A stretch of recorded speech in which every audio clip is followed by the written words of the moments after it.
Sindh university Jamshoro के institute of art and design में degree show 2014 की रंगारंग थीसिस नुमाइश की तकरीब थी गुजरी। इन तकरीब जो इफ्तिताह वक्ती wise chancellor professor doctor Parveen Shah कयो। सिंध यूनिवर्सिटी के institute of art and design के कम्युनिकेशन डिज़ाइन, टेक्सटाइल डिज़ाइन और फाइन आर्ट्स शोबन के आखिरी साल के 28 शागिर्दन और शागिर्दियाणियुनि 100 खां वधीक थीसिस प्रोजेक्ट नुमाइश लाइ पेश कया। थीसिस नुमाइश में मोबाइल फोन के गेमुनि वारियूं एप्लीकेशन्स, हथ जा पुखा, टुक वारियूं रिलियूं, ॿाराणियूं शादियूं रोकण लाइ महमतौर ठाहियल नंढियूं फिल्मूं, ड्राइवरनि जे ॼाण लाइ सिग्नल सिस्टम की वज़ाहत, मोबाइल ते कुकड़नि जी मेल वारी रांदि जो सॉफ्टवेयर, नई सुध नाले सिंधी अलफ़बे जी कंप्यूटर ज़रिए सिख्या, मुख़्तलिफ़ कपड़नि जे डिज़ाइन, औरतुनि जा बैग ऐं ॿिया प्रोजेक्ट शामिल हुआ। नुमाइश में कम्युनिकेशन डिज़ाइन शोबे के 13 शागिर्दन तोड़े शागिर्दियाणियुनि सईद उरूज, मोहम्मद अली खान, असद जावेद आराई, असमत मुगल, मंसूर अली मंगी, सादिया ज़हरा, इकरा मुश्ताक, रूपा रानी, समीना मेमण, यसरा मेमण, ज़ोया बलोच, फहद अहमद ऐं सना। टेक्सटाइल डिज़ाइन शोबे के भी 13 शागिर्दन आशा शेख, हिफ्सा खान, शेख रुबाब, हबीब सईद, कंदील मजहर, समिया, सलमा लतीफ़, सलीम अहमद, सिकंदर रहीम, महविश, महक बख्तावर ऐं इसाक। जॾहिं त फाइन आर्ट्स शोबे के 2 शागिर्दन नईम अख्तर ऐं रज़ा अली पिण पंहिंजा प्रोजेक्ट पेश कया। First time in the history of institute कुछ ॿारनि कम्युनिकेशन डिज़ाइन जा जेके आहिनि उन्हनि एंड्रॉइड गेम्स ते बि 3D एनिमेशन ते कमु कयो आहे, त हू इलाही तमामु सुठो आहे, मार्केट ओरिएंटेड कमु आहे। ऐं उन सां अलावा टेक्सटाइल डिज़ाइन जा जेके कम आहिनि उन्हनि जो उहो बि टेक्सटाइल इंडस्ट्री सां रिलेटेड, माना ही इन्हनि जा थीम वर्क्स जेके आहिनि उहे डिस्प्ले में आहिनि। ऐं most of the work that is creative, ऐं इवन फाइन आर्ट्स जो पेंटिंग जो माना वुमेन्स जे हवाले सां आहे या उन्हनि जो थीमेटिक आहे, एब्स्ट्रैक्ट आर्ट भी आहे। तो ही जेको असांजो इवेंट आहे इहो माना हर साल जो हिकिड़ो इवेंट हूंदो आहे। थीसिस एग्ज़िबिशन जेकी असांजी हर साल थींदी आहे उन में असांजा 3 शोबा आहिनि, कम्युनिकेशन डिज़ाइन, टेक्सटाइल डिज़ाइन ऐं टेक्सटाइल ऐं फाइन आर्ट्स। मां जंहिंजा प्रोफेसर आहियां कम्युनिकेशन डिज़ाइन जो, ऐं मुंहिंजा स्टूडेंट ऐं जो थीसिस कोऑर्डिनेटर मां ई आहियां। त मूंखे इन करे ख़ुशी थिए थी त हीअ एॾे अरसे खां हिन कमु कयूं पिया, ऐं हीअ पहिरियों साल आहे जो असांजे स्टूडेंट्स डिजिटल वर्क कयो आहे। ऐं उन में जेके गेम्स ठाहियूं आहिनि इहो कॾहिं बि हिते सिंध में कोन थियो आहे। असां फर्स्ट टाइम इहा कोशिशि कई आहे त असां पंहिंजे ॿारनि खे मार्केट जी उहे शयूं मुतारफ़ करायूं जेके नयूं चैलेंजिंग आहिनि, जंहिंमें घणो पैसो मिलंदो ॿारनि खे, छो त गेम जेकी डेवलपमेंट आहे उनजी इलाही मार्केट आहे। हाणे हर ॿार खे मोबाइल आहे, इंटरनेट आहे, त कनि डिज़ाइन पिया, बेसिकली दे आर डिज़ाइनर्स पर दे प्रोड्यूस आल्सो गेम्स। इहा हिकिड़ी नवाण आहे। इन खां अलावा जेके ॿिया प्रोजेक्ट आहिनि जीअं असांजे प्राइमरी स्कूलनि में सिंधी पढ़ाई थी वञे त उहो थोरो मल्टीमीडिया जे हवाले सां पढ़ाई वञे त वधीक सुठो थींदो। इन खां अलावा जीअं नंढपण जी शादियूं ते फिल्म ठहियलु आहे, त हीअ नुमाइश मुंहिंजी नज़र में पूरो गुज़िरियल जेके बि नुमाइश थियूं आहिनि उनखां वधीक नुमाया ऐं मुनफ़रद आहे, वधीक पावरफुल आहे, छो त हिननि स्टूडेंट्स जी स्ट्रेंथ बि घणी आहे हाणे, ऐं ॿारनि जेको कमु कयो आहे उहो हिकिड़े इंटरनेशनल लेवल जो कमु कयो आहे। सिंध यूनिवर्सिटी जामशोर के institute of art and design में थीसिस प्रोजेक्टन में नुमाया तौर रूपा राणी जो नई सुध के उनवान से जोड़ियल सिंधी ॿोलीअ लाइ सुर ऐं साज़ वसीले ॿारनि खे अलफ़बे पढ़ाइण वारो थीसिस प्रोजेक्ट सभिनी जे ध्यान जो मर्कज़ रहियो, जंहिं बाबति शागिर्दनि सिंध टीवी न्यूज़ के ॿुधायो त हिन वक़्तु अहिड़ो कुझु कजे त जीअं ॿार पाण मुरादो पढ़ाईअ तरफ़ तवजो ॾे, जंहिं सिलसिले में हीअ थीसिस ठाही वई आहे। जेकॾहिं सिंध हुकूमत ऐं लाॻापियल इदारा हिन मनसूबे तरफ़ ध्यानु ॾियनि त पढ़ाई जो निज़ाम वॾी हद ताईं बहितर थी सघे थो। मुझे जो टॉपिक है वो innovation in teaching Sindhi alphabet. मां हिकिड़ो ही जहाँ हिकिड़ी ॾिठो हूंदो त हिकिड़ो ही मूं क्लासरूम हिकिड़ो शेप ठाहियो आहे, जंहिंजे करे मां हिकिड़ो इहो ॾेखारणु चाहियां थी त असांजी जेके गवर्नमेंट में असांजे जेके क्लास आहिनि, प्राइमरी असांजा स्कूल में असांजा जेके क्लास आहिनि उहे अहिड़े तरीक़े सां डेकोरेशन थियल हुजनि त जीअं असांजा ॿार उन में दिलचस्पी वठनि ऐं उहे उन्हनि जी दिलचस्पी वधे ऐं उहे अचनि ऐं पढ़नि। इन जे करे ऐं ॿियो त इहो त मां हिकिड़ी पंहिंजी असांजी जेका बेसिक ॿोली आहे उहा आहे असांजी जेका वसी ॿोली आहे, जेका 1853 ईस्वी में अंग्रेज़नि जे दौर में हिकिड़ी ईजाद थी, त उन खां 53 177 सालनि खां असांखे असांखे हिकिड़े ई तरीक़े में पढ़ायो थो अचे। ऐं मां चाहियां उन में हिकिड़ो नओं आइडियो आंदो आहे त जीअं ब्लैक बोर्ड जी जाइ ते LCD ॾिनी वञे ऐं जेको आहे हिनजी पट्टी स्लेट जी जाइ ते iPad अची विया आहिनि त उन्हनि जी जाइ ते गवर्नमेंट हिकिड़ो अहिड़ी शइ असांखे ॾिने त जीअं असांजा ॿार हुन में तरक़ी करनि ऐं पंहिंजी ॿोलीअ में उहा शइ पढ़नि। इन करे त हींअर वक़्तु जेको मल्टीमीडिया जो आहे ऐं हींअर जेके प्राइवेट स्कूलनि में त असांखे ॿोली मिले थी ऐं हिन में जीअं ABC में असांजी पोइट्री ठहियल आहे मिले थी इंटरनेट ते ऐं उर्दू में बि मिले थी, असांजी सिंधी में का बि न आहे। उनजे करे मूं हिकिड़ी अल्फाबेट जी हिकिड़ी पोइट्री ठाही आहे जंहिंमें मूं पंहिंजी पाण शाइरी बि कई आहे। उन में हिकिड़ा 3 पार्ट आहिनि जेका म्यूज़िक बि आहे, करेक्टर्स बि आहिनि, उचार बि आहिनि, जंहिंजे करे हू ॿार उचारनि सां हिकिड़ो तस्वीर ॾिनी आहे त जीअं उहो लर्निंग बि करनि, सिखनि बि ऐं उन में दिलचस्पी वठनि। सिंध यूनिवर्सिटी जामशोर जे institute of art and design में आख़िरी साल जे शागिर्दनि पारां तयारु कयल थीसिस जे नुमाइश में मोबाइल फ़ोन जे एप्लीकेशन में कुकड़ रांदि वारो प्रोजेक्ट बि पेश कयो वियो, जंहिं बाबति शागिर्दनि जो चवणु हो त हू मोबाइल में हिन वक़्तु केतिरियूं ई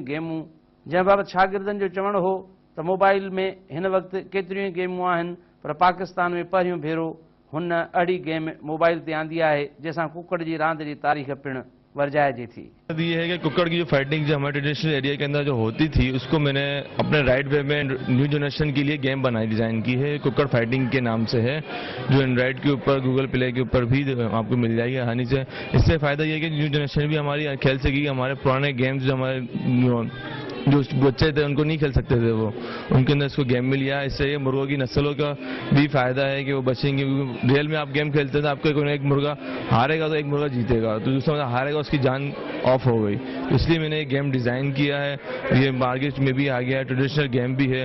इसके अंदर पूरे 4 स्टेट्स भी हैं कि सिंध भी है, बलोची भी है, पंजाबी भी है, सरहदी भी है, दोनों आपस में खेलेंगे। वैसे ये गेम तो अपना बाहर के ट्रेडिशन उसका है, ये यूरोपियन कंट्रीज़ का है, मगर फिर पंजाब में आया, पंजाब से फिर लड़काना में, लड़काना से फिर यहाँ पर इंटरव्यू में हर जगह खेला जाता है ये गेम।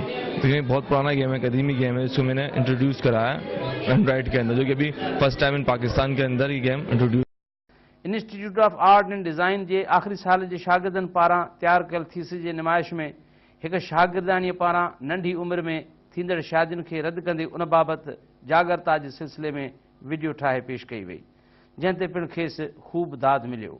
इन हवाले सां शागिर्दाणी सिंध TV न्यूज़ खे ॿुधायो त ॿारनि जे पढ़ाई वारे उमिरि में शादीअ जो रुझान ॿारहाड़ियुनि में अॼु बि आम जाम आहे, जंहिं बाबति जागरता लाइ हीअ वीडियो ठाही आहे त जीअं सिंध में इन रुझान खे रोके सघिजे। जेको मुंहिंजो टॉपिक आहे अर्ली चाइल्ड मैरिज, जेको सिंध जे बैकवर्ड इलाइक़नि में तालीम कोन्हे, नियाणियुनि खां तालीम खसे, उन्हनि खे रांदि रुंद जा हक़ खसे, उन्हनि जूं शादियूं कराए वञनि थियूं नंढी उमिरि में, जंहिंजे करे हुन मूं काज़ टी ठाही आहे, सॼा सबब लिखिया आहिनि ऐं हिन में मुंहिंजी सभिनी खां वधीक मुंहिंजी हेल्प मुंहिंजे टीचर कई आहे।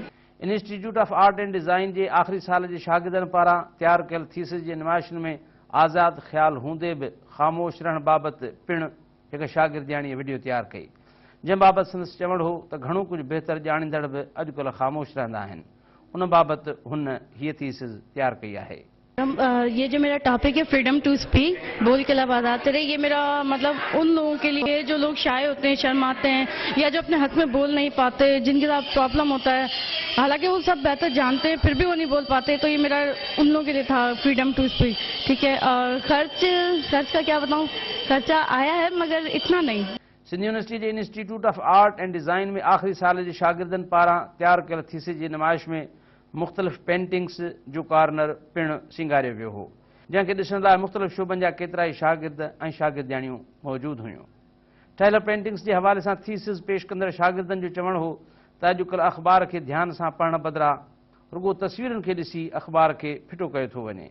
अख़बार खणंदड़ रुगो तस्वीरुनि खे ॾिसणु चाहे थो ऐं इन ई हवाले सां हीअ थीसिस पेश कई वई आहे, जॾहिं त पेंटिंग्स में यूनिवर्सिटी में रहंदड़ शागिर्दनि जे हॉस्टल वारी ज़िंदगी जा पिणु स्केच तयारु कया विया आहिनि। थीसिस प्रोजेक्ट आहे जेको असीं फाइनल एग्ज़िबिशन कंदा आहियूं हिते पंहिंजे डिपार्टमेंट में, त मुंहिंजी थीम आहे न्यूज़पेपर। असीं जॾहिं न्यूज़पेपर मोस्टली तौर ते ॾिसंदा आहियूं त हमेशह पढ़ंदा न आहियूं, त विज़ुअल ॾिसण जी कोशिशि कंदा आहियूं त न्यूज़पेपर में कहिड़ा इमेज आहिनि, कहिड़ा इमेज सुठा लॻंदा, कहिड़ा ख़राबु लॻंदा। त टेक्स्ट मोस्टली असां वटि 100 मां 70% घटि था ॾिसनि माण्हू, त जेको प्रिफर ॾियनि था हिन इमेज खे ॾियनि था। अगरि न्यूज़पेपर में इमेज आहे त हिननि खे न्यूज़पेपर सुठो लॻे थो, अगरि इमेज न आहे त न्यूज़पेपर सुठो नथो लॻे। त मां उन इशूज़ खे खणी थोरो अॻियां आंदो आहे, पंहिंजे पेंटिंग फॉर्म डिफरेंट कंपोजिशन में, डिफरेंट विज़ुअल में मूं कमु कयो आहे।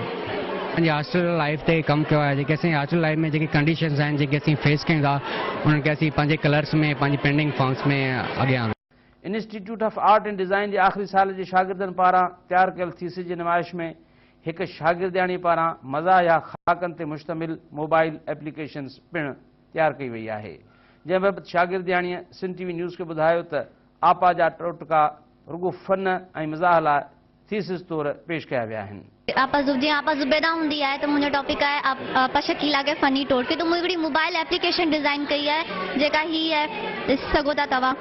हिनखे प्ले कंदासीं जीअं हर हिकिड़े ऐप में हिकिड़ो हिकिड़ो टोटको है। जी अगर आपका बच्चा मिट्टी ज़्यादा खाता हो तो उसे थोड़ा सीमट भी खिला दे, बुनियाद पक्की हो जाएगी। तो ये सजा फनी टोटका है। अगर आपके दांत में कीड़ा लग जाए तो जोर जोर से हथौड़ी मारे, कीड़ा वही मर जाएगा। तो मुझे जस्ट फॉर एंटरटेनमेंट जे लाइ कम कियो। Institute of art and design जे आख़िरी साल जे शागिर्दनि पारां तैयार कयल थीसिस जी नुमाइश में हिकु शागिर्दाणी पारां ज़ाल मुड़ुस अंदरि इल्ज़ामनि जी जंग खे पिणु वीडियो ज़रिए पेश कंदे पैगाम ॾिनो आहे त रुगो पाण में वेहण बदिराए हक़ीक़तुनि खे बि ॾिठो वञे त आख़िरी ग़लती कंहिंजी आहे। ब्लेम गेम, ब्लेम और गेम, ब्लेम इन इल्ज़ाम और गेम इन खेल, यानी कि इल्ज़ाम के खेल। आजकल लोगों ने जो है इल्ज़ाम को बिल्कुल खेल बना के रख लिया है। आज हमारा फेवरेट हॉबी बन गई है इल्ज़ाम के खेल। तो इसके लिए मैंने एक छोटी सी स्टोरी डिज़ाइन की है जिसका मैंने टाइटल रखा है मैं नहीं तुम। तो एक ही छोटी स्टोरी कि एक हस्बैंड है, वो अपने जैसे वाइफ के लिए सोचता है कि वो उसको सुनाई कम दे रहा है, तो वो अपने डॉक्टर से जो है मशवरा लेता है। उसको डॉक्टर कहता है कि आप ऐसा करें कि 40 फीट की दूरी पर उससे बात करें, जवाब आता है तो ठीक, नहीं तो आप आगे बढ़ के 30 फीट की दूरी पर बात करिएगा। अगर फिर भी जवाब नहीं आया आप 20 फीट की दूरी पर बात करिएगा। अगर फिर भी जवाब नहीं आया तो इसका मतलब कोई फॉल्ट है। तो जब वो हस्बैंड सेकंड टाइम अपने घर जाता है तो कहता है कि मैं अभी 40 फीट की ही दूरी पर हूँ, ऐसा करता हूँ मैं बात करके देखता हूँ। जब वो आवाज़ देता है कि आज डिनर में क्या है तो उसे कोई जवाब नहीं आता, तो वो कहता है मैं आगे और जाके बात करता हूँ। फिर वो 30 फीट पे जाता है, कहता है अभी भी कोई जवाब नहीं आया। फिर वो ये पूछता है कि तानिया आज डिनर में क्या है, उसे कोई जवाब नहीं आता। फिर वो 20 फीट पे जाता है, वो फिर यही क्वेश्चन करता है कि आज डिनर में क्या है, उसे कोई जवाब नहीं आता। कहता है मैं और आगे जाके बात करता हूँ, शायद हो सकता है जवाब आ जाए। फिर वो यही क्वेश्चन करता है तानिया आज डिनर में क्या है, उसे कोई जवाब नहीं आता। फिर वो बिल्कुल पीछे खड़े होकर पूछता है कि शायद जवाब आ जाए, आप तानिया आज डिनर में क्या है। तो उसकी वाइफ टर्न बैक होती है और कहती है कि क्या हो गया है आपको, मैं आपसे 5 बार कह चुकी हूँ कि चिकन है। यानी कि फॉल्ट उसमें खुद में होता है और वो जो है अपनी वाइफ को ठहरा रही है। मैंने बहुत छोटी सी स्टोरी दी, छोटी सी गलती दिखाई है जिसपे ये कि बात जो है बहुत बड़ी हो जाती है। मैं ये कहना चाहती हूँ कि जब कोई प्रॉब्लम हो तो हम अपने आप को खुद देखें कि गलती हम में तो नहीं है, ना कि हम किसी और को ठहराना शुरू कर दें। इसके लिए मैंने एक अज्यूम कैंपेन डिज़ाइन की है जो उसके साथ जो स्टोरीज वगैरह